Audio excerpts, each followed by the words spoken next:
রবিবার আগরতলায় অনুষ্ঠিত হল ত্রিপুরা প্রদেশ যুব কংগ্রেসের প্রথম রাজ্যভিত্তিক কার্যকরী কমিটির বৈঠক।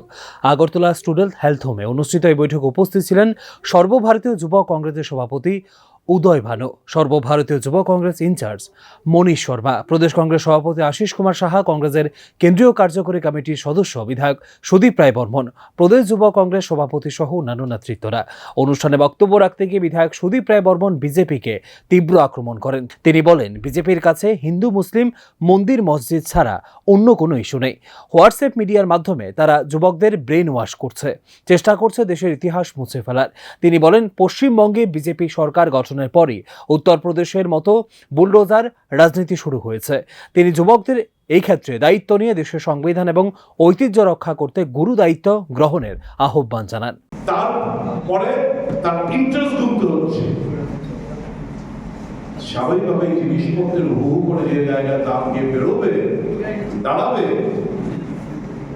গরিব অংশের মানুষ নিত্য প্রয়োজনীয় জিনিসপত্র কিনতে পারবে না এবং আজ থেকে মাস দেড় দুয়েকের মধ্যে ভাবখরচের অবস্থা আরো হতকুক্ষিতে দিকে যাবে। খাদ্যের সংকট দেখা দেবে, অনাহারে অর্ধাহারে মানুষ মারা যাবে, এরকম পর্যায়ে দেশটাকে নিয়ে গেছে। কংগ্রেসের এদিনের এই কর্মসূচিতে যুবকদের ব্যাপক অংশগ্রহণ লক্ষ্য করা যায়। Bureau report, news now.